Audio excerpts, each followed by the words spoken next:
to catch up. If you're being recorded, everybody, so if you don't want your face to be shown, please keep your video off. So anyway, thank you everybody for coming and welcome you to the webinar with the Universal Greeting of Peace. Thank you for dedicating your time to join us, and I can assure you this is going to be a very informative presentation. For those, for those who don't know me, I am Rushan. I am a physiotherapist, and I'm current EXCO member of SA Child. So, I mean, as parents, we are always worried about the future of our children. And I can only imagine that this is obviously amplified if you have a child with a disability. So tonight we are here to say that we know that there is a challenge. To give us a better understanding of the challenges that are faced, Dr. Suzette Brainard will provide her perspective as a mother of a Down syndrome child, and then we will present some options that parents can consider and that us as therapists will then have a better understanding and recommend to parents. So microboards has been around since the 1980s, I understand, but has only really become a reality, and I mean a successful reality, in the last decade or so. From my understanding, a microboard is when friends and family of a person with a disability come together. And often that person is a vital part of the team. And they form a small non-profit organization, which is then called a microboard. And that microboard has one purpose: to support that person with making decisions and living as independently a life as possible in our community. The slogan is empowerment, connection, peace of mind. And Karen Bell will then clarify a little bit more about what this is, and that is actually more than just a support system. It's a long-term investment in a person's well-being, purpose, and future. There's lots of people have sent in their questions when they registered, but please hold all questions till the end of the presentation. My colleague Donna Jacobs will facilitate the discussion at the end.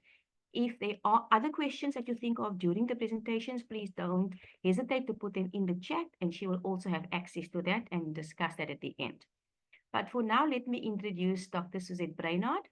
As you would have read in the webinar, she is passionate about inclusive education and has conducted extensive research on the education and the development of learners with Down syndrome.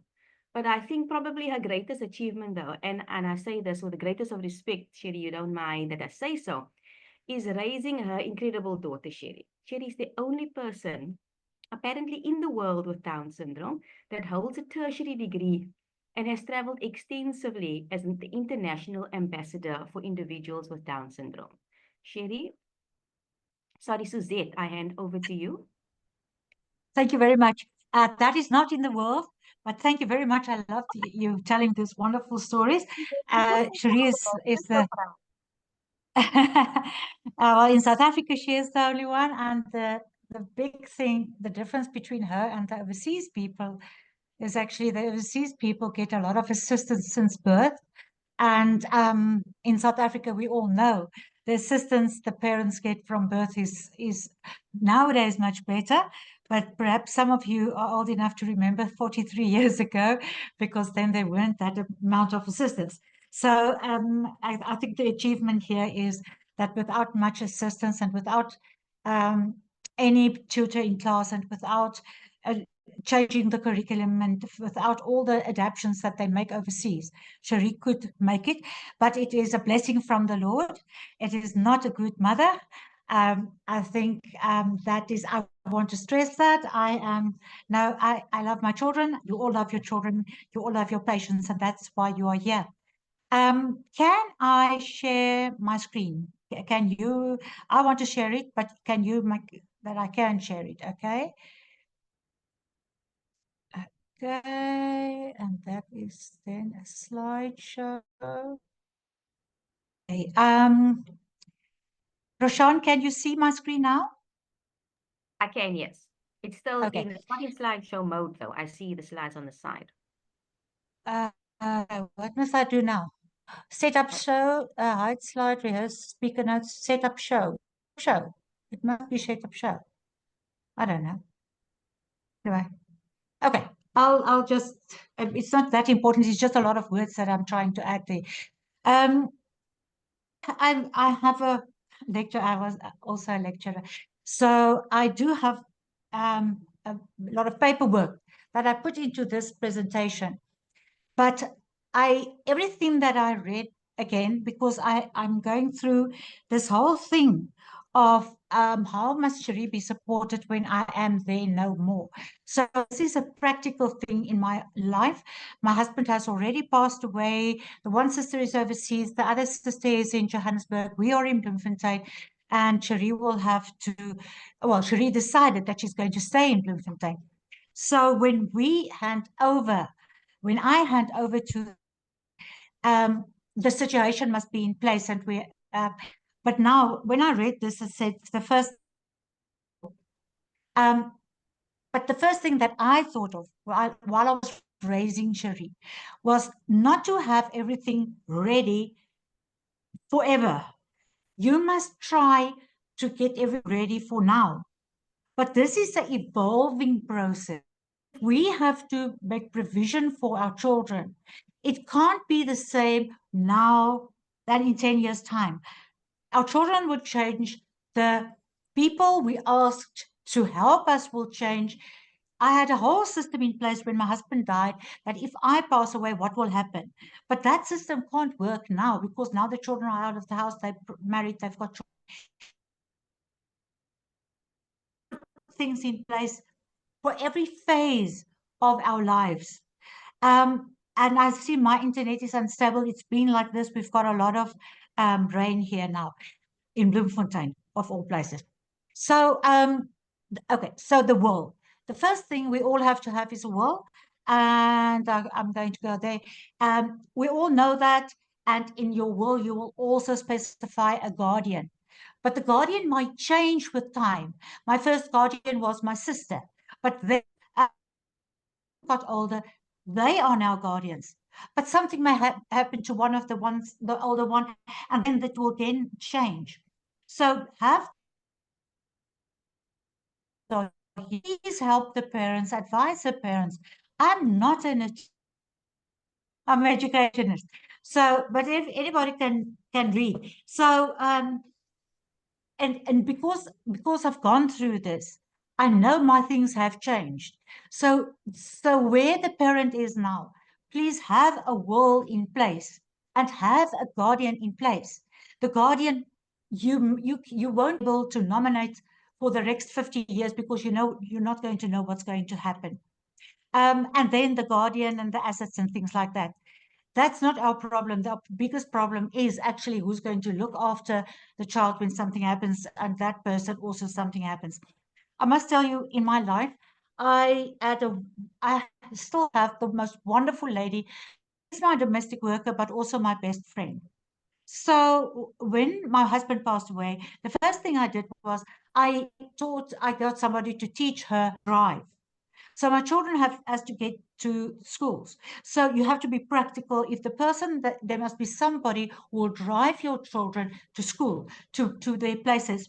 And that same lady is still with me for it is now I think 30 yeah, Cherie's 40, it's 41 years, and she's still got her license. So she's in place to look after them, but she's getting older. So there must be somebody in her place. There, I must make provision for the fact that she's also getting older. So the parents must please just realize that it's very important, but your plans will change, but don't leave the plans because they are all critical. And the way you leave your money, please just look after the SASSA money, the money that the state will give your child. Depending on the trust you have, will also depend whether there's still money from the state that will be paid out to your child. And then this letter of intent that I said one should. This is very, very important because it's not a legal document. It's not a prerequisite. It's a personal thing. This is important for the stage that you are in, but it will change. It is personal, medical stuff that you to convert your person that you appoint to look after your child, especially a child with a disability, might be with you in the car when you pass away. You don't know what is going to happen. So You have to have in writing what your child needs are. I had it now with my domestic worker who knows everything, but she can pass away. So you have to have this letter to just help people to know what the child's needs are and what this child's the teen child is, the medicine, the care the child gets. My child goes for hair to let her hair blow dry once a week. But that does not say that must happen for the rest of her life. But for now, it happens. So I would like to tell the people if there's somebody who can take them. It's just practical things that will help the child with a disability to feel more comfortable. Because of the group that Cherie actually started the group of adult persons with Down syndrome. We also, in this group now, we have 3 sisters who have taken over. The parents have passed away, and the sisters took over guardianship of their siblings. Now, the ones is not even the she is the brother of the person with Down syndrome. She doesn't even have children, but she inherited a beautiful boy with Down syndrome, very, very overweight, couldn't speak, just showed what he wanted, and he was in his 40s. But she taught him to speak. She put him on a diet. He's much more healthy. So the idea of the parent doesn't always realize in real life, because in that case there were 7 children, 4 girls, 2 boys. The sisters didn't want, they wanted to put the boy in an institution. He was with his mother the whole time. The wife of the brother said, never, I'll take him in, I'll look after him. So now this is the next thing. You have to have a plan. You can't make these decisions without talking to the people. If I talk to my daughter, and then I must also talk to her husband, will they look after Cherie when we pass away? Will they still go on with the same things that we started? Cherie is better. She can live on her own with a little bit of assistance, and she's worked it out in a little house in a Aftreeoord, not an old age home, but little houses that the old people stay. But she has to be 50, and she's not 50 yet. So then she can stay there, and we have plans. But we have plans that's evolving the whole time. So please just think, these parents have to talk to their children right through their lives to know this is going to happen. It was very sad to me that Cherie has a sister just younger than her, they differ 21 months. I raised them like twins because Cherie was the eldest, and then the sister came, and the sister quickly outgrew Cherie. And then the people thought they were twins because I used to dress them the same, because I thought, okay, people are going to think, okay, either I prefer the one child or the other. If I dress them the same, if I handle them the same, then the people won't think so. So I dressed them the same, and the people thought they were twins.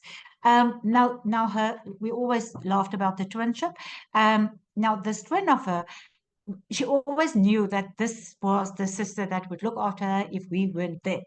And then later on, 6, 7 years later, I got her. So nowadays, she's married and she's got 2 siblings, 2 children. But when her husband asked me, when he asked me to marry her sister, she asked if she could come and sit with us. And she worked out a list of questions she wanted to ask him. The one is, would he accept her? The next, she wrote them all down. And she asked him, what will happen if my mother passes away, because her father was then already passed away? What will happen? Do you think you would accept me in your home? Because it might happen that Marisa and you will have to look after me. And he answered that. And he said, He knew that when he started to date Marisa, and he knows that she's part of the package and that he is okay with that. But that was when they got married. So he knew that, but I'm not going to keep this against him. Um, he's also grown in his own household. He's also family. So we must keep this in mind. Stop talking about this thing to your children. Cherie and I went, she spoke at the UN in March in Geneva, and we went to London, and I took a whole package of papers to Marisa. Cherie has got money on her name, so she's got a will. We must think of that. We also, Lisa would be her curator, but she's got to sign, not sign on a virtual sign, a real sign. So I took that papers with. I took the papers if she accepts that. But I also you must talk to the husband, you must talk to the children. So this was it's a family thing that you have to talk about. But she's in London. So it's different rules will count for different things when you're not in South Africa. So in that case, Cherie might not be able to go to London because it seems that you have to go to the court and a lot of things. If she's the curator and she wants Marisa to go to London. So the youngest one decided that she's going to do the domestic things from Johannesburg. She wants Cherie to go to Johannesburg if I pass away, but Cherie said she's going to stay here with help. And so we worked it out. But we talk about that. And I think this is one of the most important things. I can read to you what you have to have in place. You have to have somebody, but you have to realize that things will differ. And you have to speak about your own mortality because it's part of life. I also prepare Cherie a bit that might away before her. And a gentleman, I don't know who's here. This is a very important thing. People may believe so, but they know they're going to pass away. In our house, it happened without us knowing it. My husband fell off a waterfall. So nobody thought when you're 47 years old, you're going to slip and fall off the Ochrabis waterfall. So it's not things that you can think, I'm very healthy, I'm not going to die. You can. So now you have to speak to your child and tell Cherie about death. I tell Cherie about passing away, but it's because we're very religious, it's easier for me because she just goes into another stage and I try to make it easier. And I'm going to stop with this, although I have a lot of papers for you. If you want photostats, I have photocopies. I'll give you everything because it's the legal and the trust you. But Cherie was so afraid that I would pass away before her. And she shared that with me. And I couldn't help her with that because I don't know what will happen. So I believe it was the Lord. We went to visit a lady that she loved very much. This lady helped her with speech and drama. She did speech and drama. She's played on soapies and things like that. So this lady was just wonderful. She was like 88 years old. And I tell her, please, Cherie has got to go to Johannesburg tomorrow. She plays in Binnelanders. And you have to listen to her once before we go. This old lady would say, I'm very tired and my head is very, it aches. And I would tell her, I'm very sorry for you. Please just take a Disprin or something. But we are coming because you have to help Cherie. So there was a very good bond between her and Tannie Elsa. So when Tannie Elsa was 94 years old, we went to her every day because we saw it was the end of her life. And it was fine for Cherie. Cherie must know this is what happens in life. I'm not going to keep it away from her that before she's intellectually slower. And the last evening that we went there, we stood next to a bed, the one on the one side, the one on the other side. And Tannie Elsa looked up and she said, there is my niece. And there's my brother. I asked her, Tannie Elsa, have they passed away or are they still alive? She looked at me and she said, they passed away, of course. And I said, Tannie Elsa, what are they doing? And she said, they are calling me. And I said, okay, that's wonderful. Danielsa, you're 94 years old. Please go. And she said, no, she plans to go. And it was such a nice way of talking about this. Cherie, when we left, Cherie said to her, I'll pray for you tonight. And Danielsa said, you don't have to pray for me anymore. They came to fetch me. And she died that night. And just she taught Cherie something that I would like all people who are afraid of death to know. And I told Cherie, you're afraid of passing away because you said, I told you how to live. But I, the mother, cannot teach you what happens after death. But Tannie Elsa taught you. Somebody will come and fetch you. And somebody will take your hand and take you to the rest of the life ever after. And perhaps it will be your father, it will be Jesus, whatever you believe. But it's just, I think that's my last. Make it easier for your children by by changing your own attitudes towards your mortality. Thank you very, very much. I'm sorry I could talk too much. I will just go out now. Stop sharing. Thank you so much for that, Suzette. You've given us quite a bit to think about. Now we will have a presentation about microboards by Karen Bell.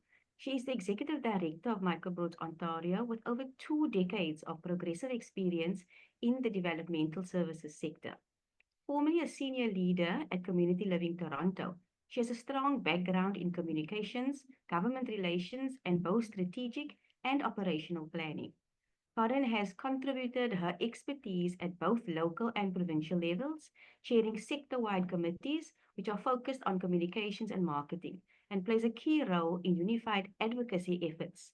She currently serves as the chair of the Communications Task Group for the Provincial Developmental Services Workforce Initiative. She is also joined by her colleague Kathleen Gifford, who is the vice chair of the board of directors at Microboards Ontario. Her son David has been using Microboard for 7 years, and she has been involved in Microboards Ontario since its inception. And she will assist Karen to answer all questions, so please remember to post them in the chat. Over to you, Karen. Thank you, and thank you so much for the invitation. Kathleen and I are very excited to be here to talk to you tonight. So I'm just going to share my screen. We have a short presentation, and Kathleen, as always, please jump in when I forget something. My SharePoint looks a little bit different, so I think I can turn that off. I can. And as Roshan said earlier in the day, in the introduction tonight, a microboard is when friends and family of a person come together and they form a nonprofit organization. And as she said, that has one purpose, which is to support a person with making decisions throughout their life. It is a permanent structure. It is a future planning model that does have a lot of implications on what is happening now in the present. And we'll talk about some of those in a minute. In Canada, it's a very innovative model of support. We tend to have services here that are agency-based, so families can go to an agency and they can get supports for their family member, residential. They can get help finding a job. They tend to be very large. They tend to be rather institutional in their thinking. Route and have been more community-based, have accessed friends and family, and built a very, very good life for their family member just in the community with the relationships of the people that they know, love, trust, and support. And that's kind of where microboards were born. As Roshan said, they've been around for almost 40 years now, since the late 80s. And they were created by a family called the Wetherows, who were in another province, Manitoba, and they were starting to think about the same questions some of you are talking about tonight, like what's going to happen when we're no longer able to support our son. So they put the framework together for this. They took their circle of friends and they incorporated it. And that was what we believe is the first microboard here in Canada. And that family connected with another family in another province, and they they formed an organization out there called Vela Canada, and they built out the framework for what we now know as a microboard. And in that part of the country, there's well over 1,000 microboards. There's close to 1,500 in British Columbia, which is the province where Vela is located. And some of them have been running since the early 90s, the late 80s, so they're well into that second generation of support. They've been running for a very long time. We have been around officially since 2018. I'm going to talk about how we started with Kathleen's help in a couple of minutes. But there are microboards organizations popping up. There's one in Australia that's been around for quite some time. We do a lot of work with them, actually. And there's microboards in in Ireland.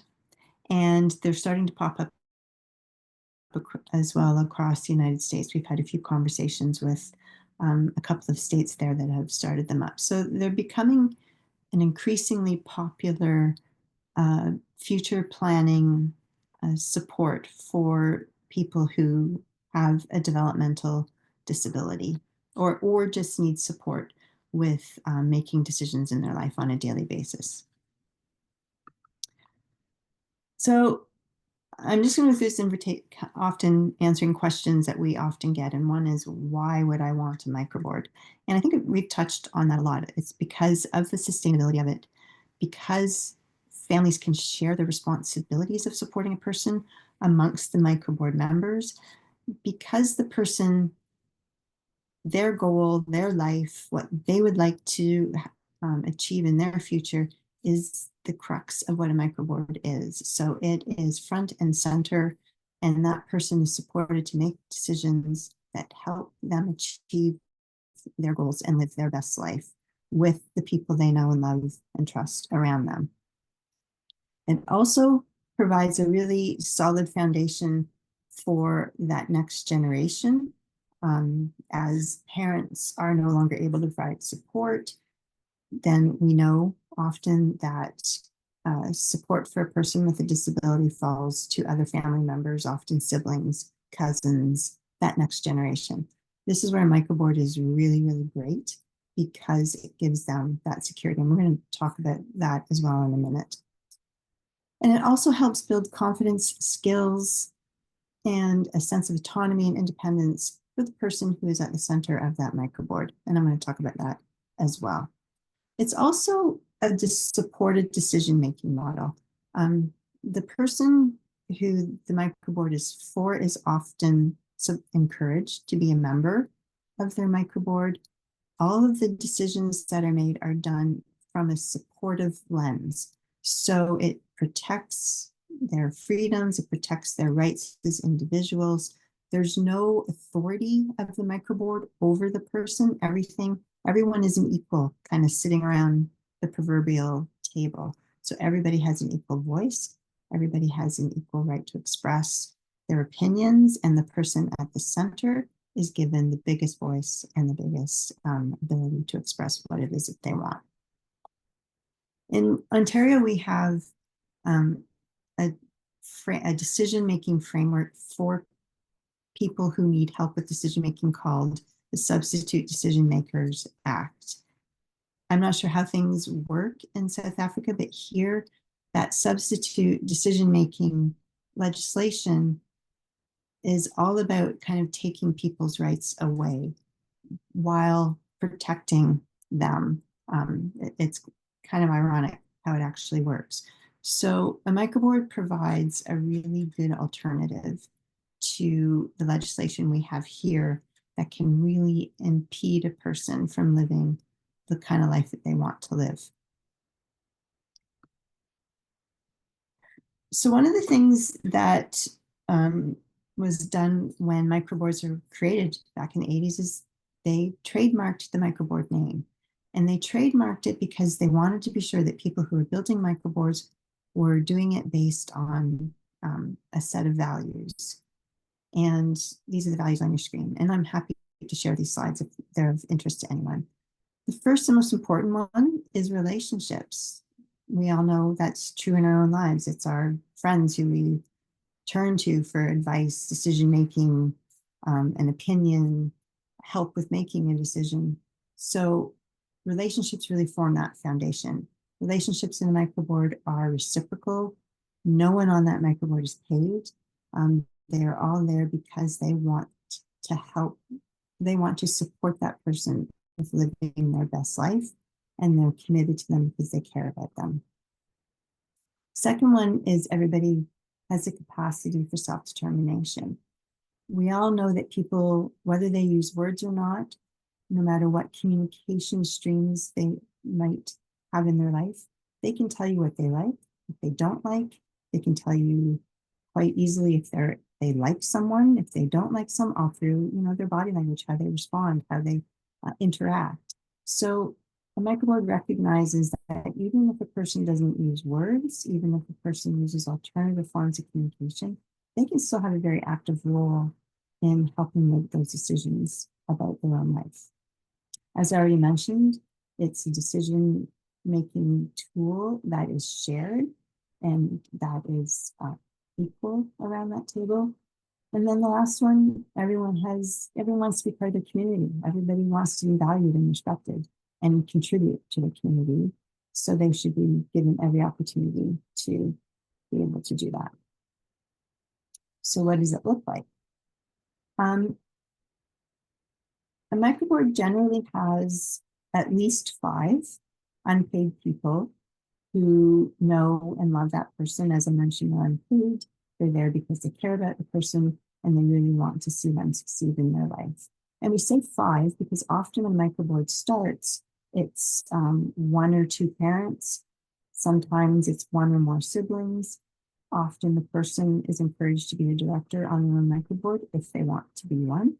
So you're already coaching on that 5 people. So having a couple who are outside that family unit really helps to foster discussion, difference of opinion, and support for that person. As I mentioned, the person is encouraged to be a director. Some are. David, as Kathleen would tell you, he is a director on his microboard.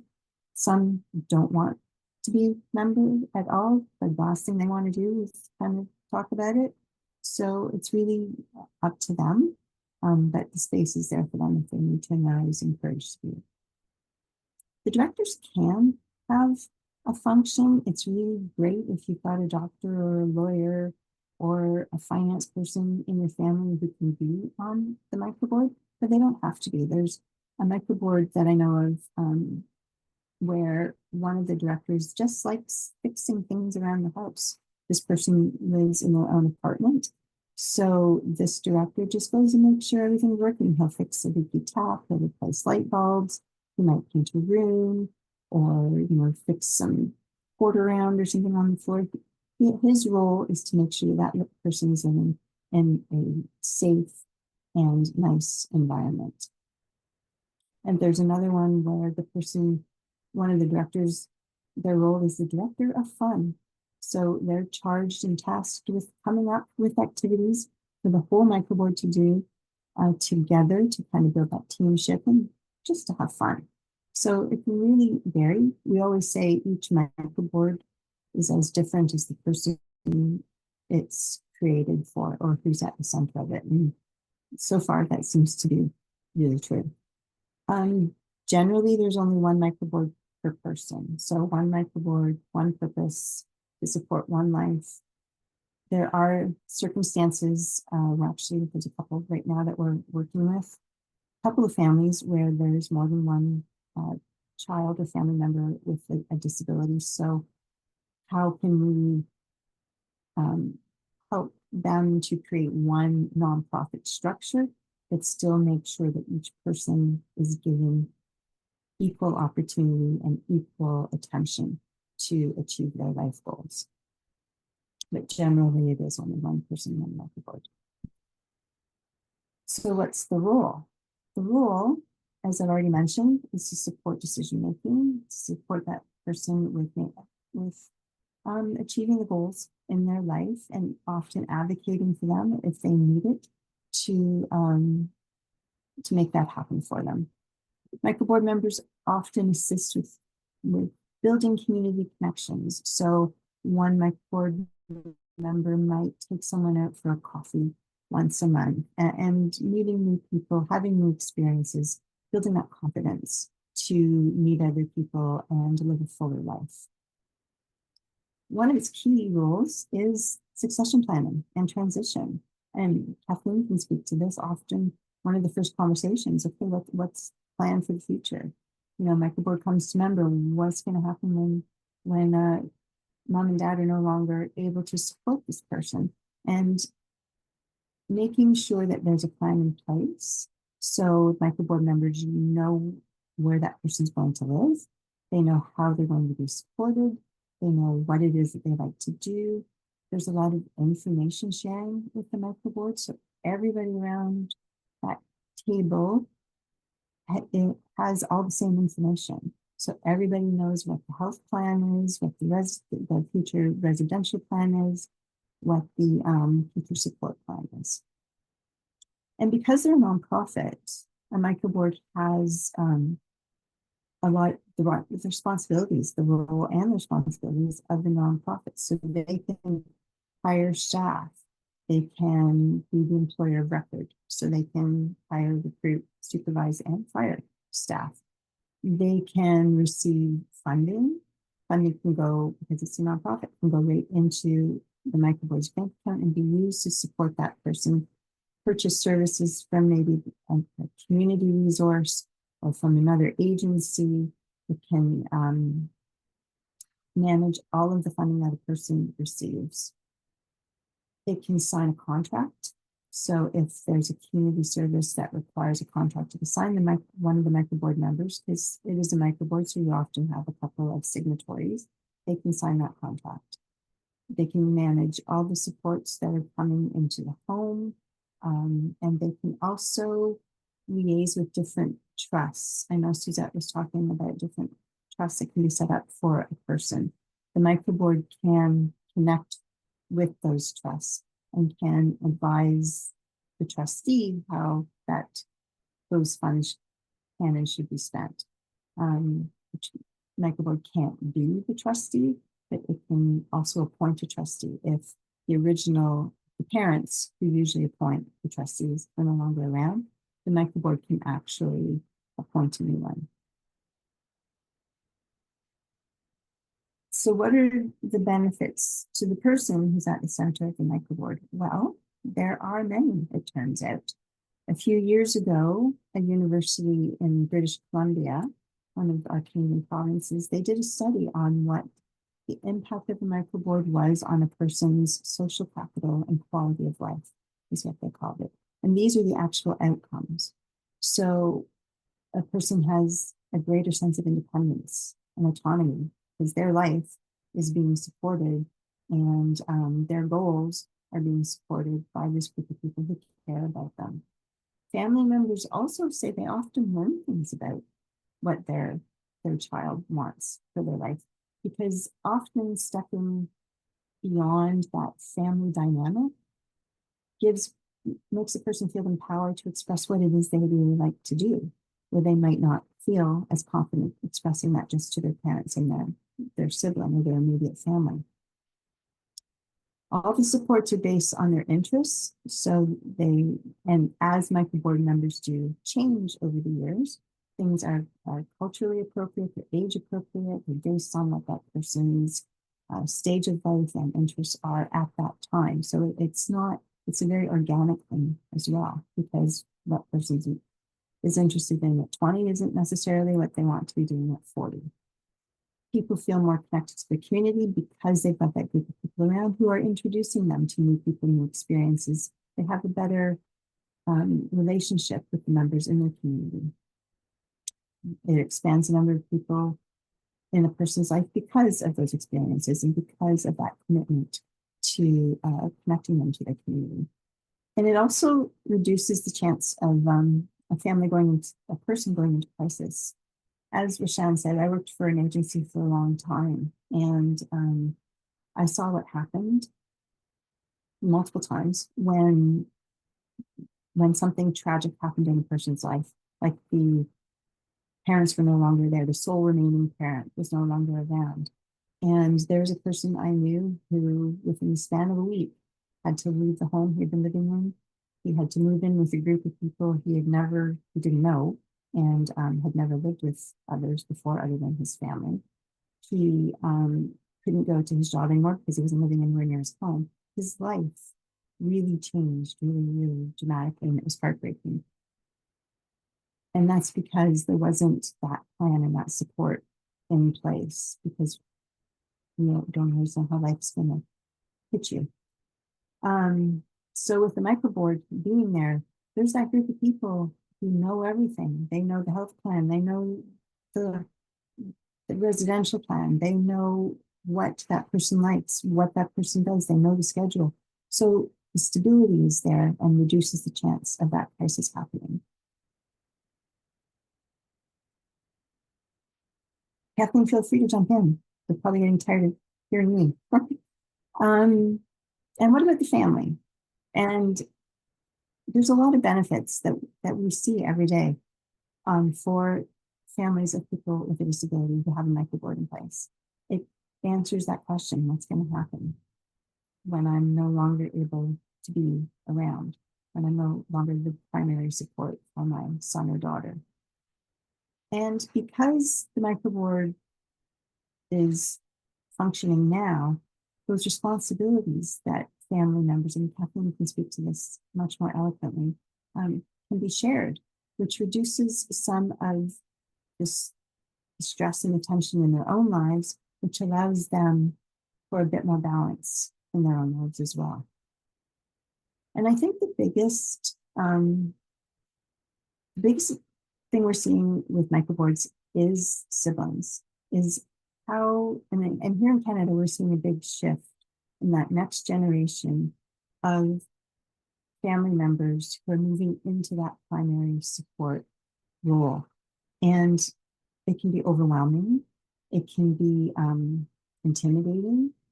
Siblings start making decisions at a very early age about where they're going to go to school, what decisions. Want me to just share the story of our family, Karen, of how that impacted David's sisters? Please. Okay. So exactly what Karen is saying is true. Exactly what Suzette said is true about talking to other people. That's not something that my husband and I did. Our son is now 30, almost 30. But when he was growing up, we didn't talk to his older sisters about what would happen should something happen to my husband or myself. And so they started planning secretly on their own. I think they thought since we didn't talk about it, then they shouldn't talk about it either. All along, I had a plan of a microboard. I knew about microboards since David was a very young boy. So I knew that was going to be the plan for our family. When I finally did talk about it with David's sisters, their shoulders literally dropped. Like they just were so relieved to think about us having a plan. And it still involved them in their brother's life, but not solely. They could be side by side with each other and with other people who cared about Dave, to help David make decisions together. We just saw the huge stress all at once that our daughters were holding when we saw the release of that stress. It's so important to talk about it.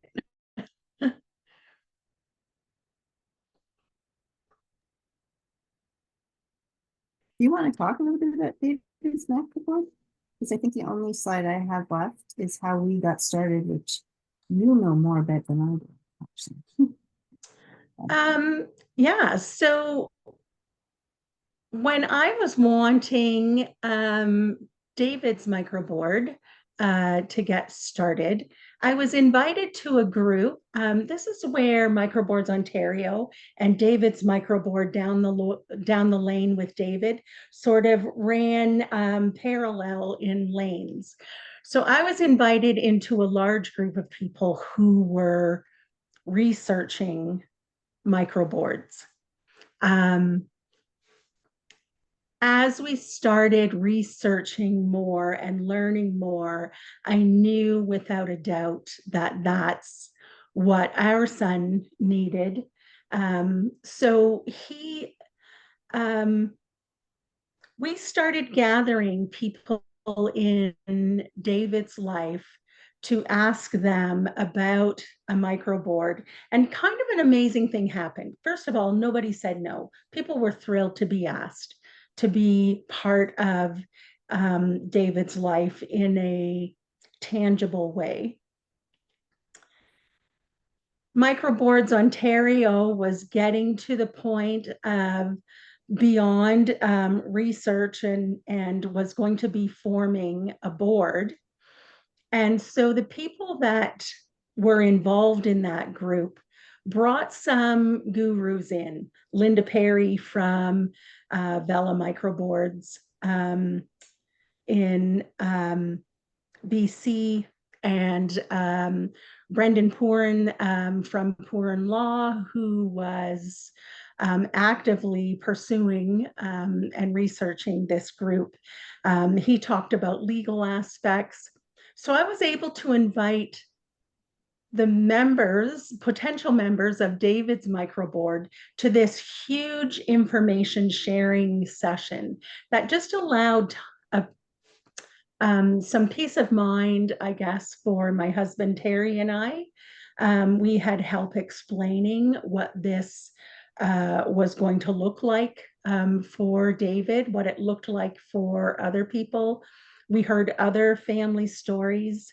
And I'm not really sure. I was going to say I was asked to be, I might have volunteered to be. Somehow I ended up on the board of Microboards Ontario. It's one of the most exciting boards that I've been on.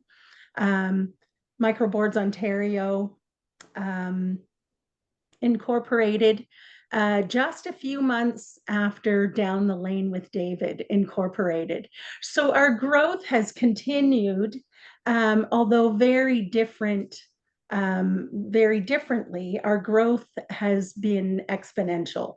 So David did a ton of learning on how to be a director in his own board.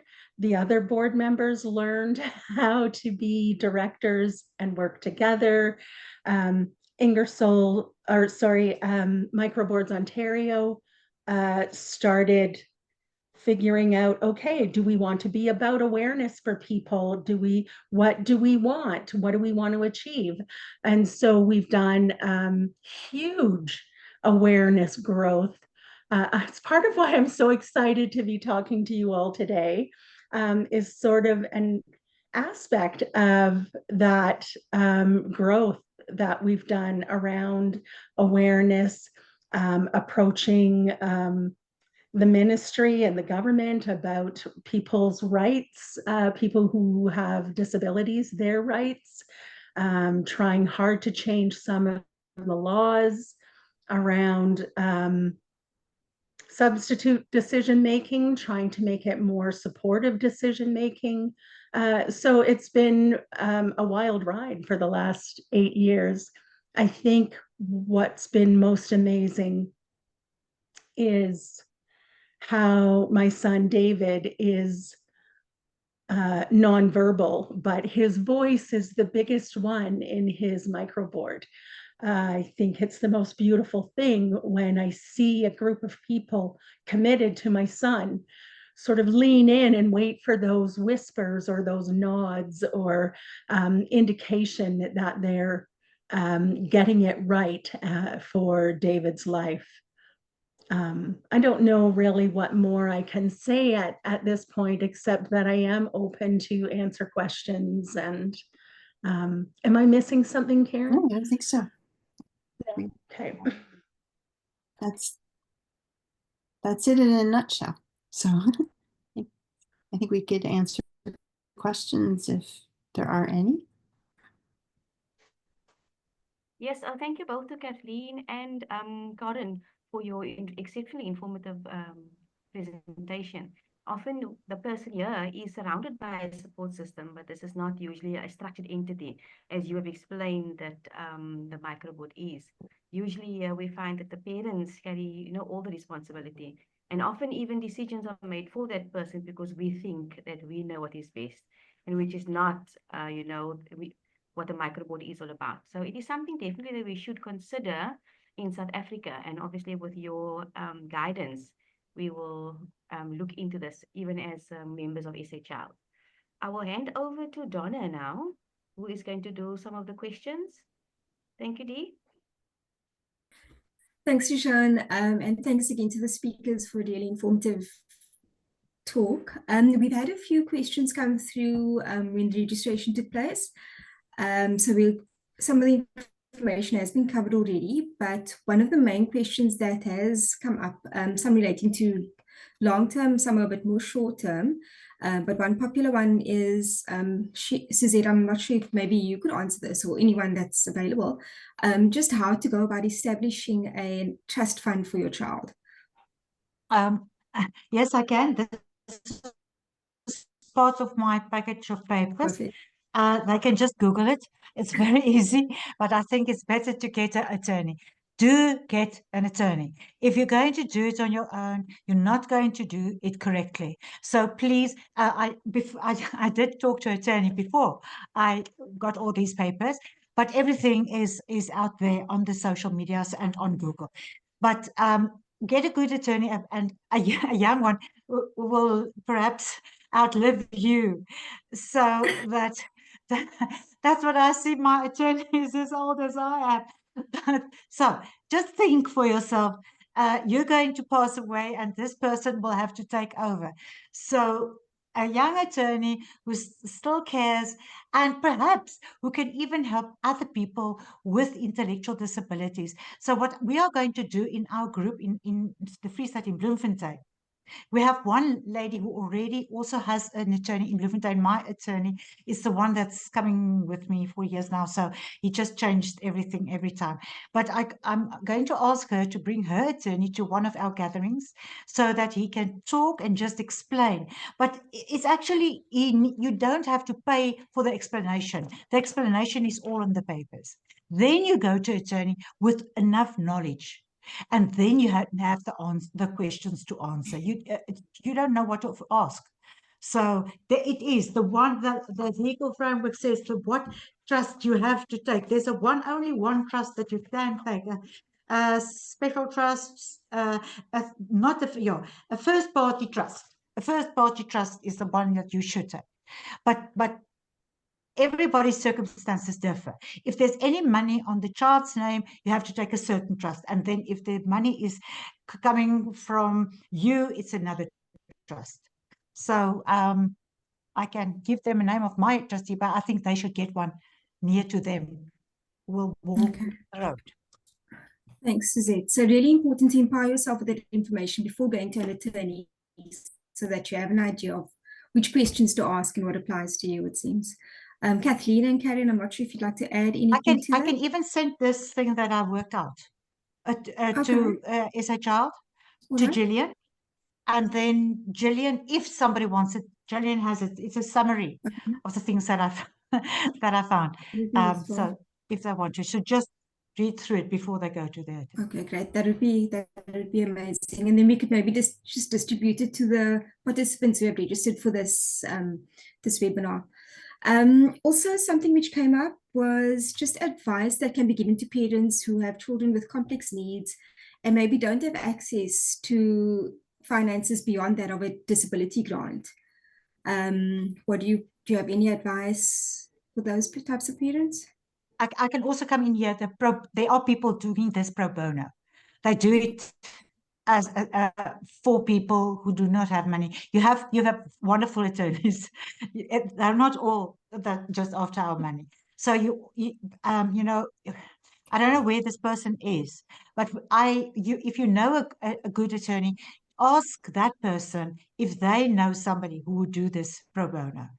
I'm sure they will, especially if they do it for a few, because it might be similar things that we all want. But ask them to do it pro bono. I will also ask them to do it pro bono if that person does not have money. All right. Okay, just a few more. Quite a few parents concerned about residential options when they're no longer around. I think specifically to our context, there aren't many options available to those that are maybe reliant on state facilities. So I think that's a bit of a difficult one. I'm sure it will vary from province to province. But then also looking at work placement options after school or after being in an educational institution, where to from there? Rishan, this is the transition. That's probably more your forte. But obviously parents are thinking more long term now, so they're looking at options, you know, for when they're not around. Are you aware, Kathleen? So we had what is called an independent facilitator come alongside our family. And what she did was get in tune with David and his support to find out what was important to him. If you just take a broad view of employment or housing to meet a need without it being the person's idea, you're almost certain that it's going to be wrong. It's going to be the wrong support. So we wanted someone that could really help us tune into what was important to David. What happened in that process is this beautiful artist in him was unleashed.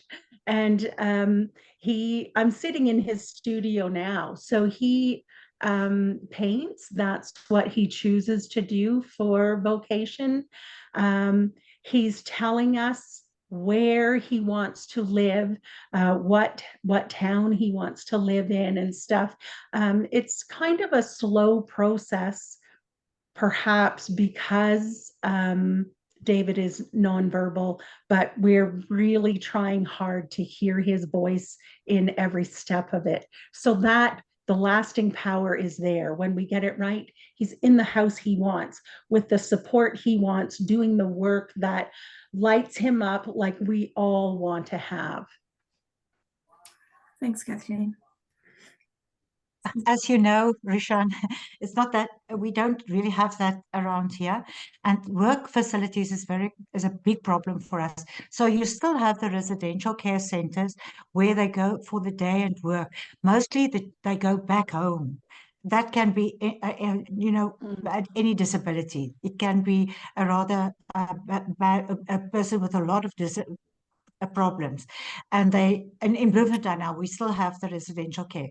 And they can stay there, but there's only a few people that can stay there. So mostly the people drop them there. They work through the day. It can just be small things they do. They work in the garden, they do things, and then they go home. So they feel they have done somebody, so they've seen other people. But they might then go and stay with their siblings.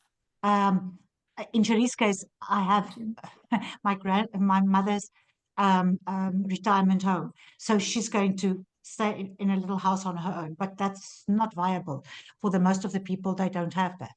So, but we are looking at that. Down Syndrome South Africa is also looking at ways of helping these people, to teach them some other skill so that they can go out and do some other work. There's wonderful stories. I was in Pick n Pay today, and there's a girl. She was in a school with special needs.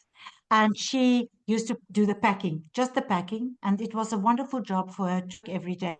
And today, when I got there, I said, I just want you to help me. She said, no, I have been promoted.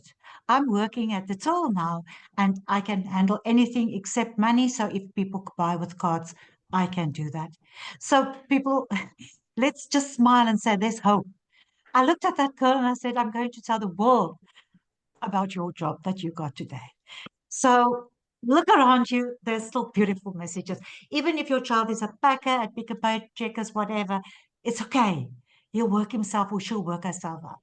If that's Absolutely. not the option, let's think of Thanks, Shireen. Suzette, sorry. And then just for the sake of time, I know we're a bit over time, but lots of questions on the chat just regarding how to become part of this microboards network. I know Rishan's answered and she said that we'd be able to distribute some information after this, but also just a question on how early in a child's life, at what age should we start a microboard? You can start a microboard at any age. Here in Ontario, for a person to be a director on their microboard, they have to be 18, but you can start them whenever it works for you. In fact, Kathleen and I, we were just meeting this morning because we're about to launch a program for families with young children. So this is specific to families with kids under 21, because here in Ontario, that's when you become an adult, when you transfer over to adult services. Well, when you have to leave school, actually, that's not quite accurate. 18, you're an adult. It's complicated. But we lay a foundation. So because a microboard relies on relationships, because it relies on person-directed thinking, like putting the person at the center and letting them lead a little bit on in what their choices and preferences and goals are. The earlier we lay that foundation, the better the outcomes it is for the children. And another reason we are starting this program is we have a lot of families, like microboards here in Ontario has just exploded in the last year. And there's a project that we're working on with government, but we have families who are coming who have younger children, some who have older children, and they're like, I want a microboard, but they don't have a network of friends and family. They could be new to the country. They could just have a very small network. The person themselves might spend a lot of time isolated, not have a very big world themselves. So working with families when they're younger to start building those relationships and building those connections, not just for their child, but for themselves as well, leads to a much stronger foundation for the future, especially if they're looking at something like a microboard. Great, thanks, Karen. I think that's basically the main topics covered in the webinar. The questions that we had was in relation to the webinar. Rishan, is there anything else that you'd like to mention? Nothing specific. I just like to remind everybody that a copy of this or a recording of this will be available on the SHL website. So you can always go back and listen, and then obviously you can contact any one of us. Our contact details will be on the website if you need any specific information. Great.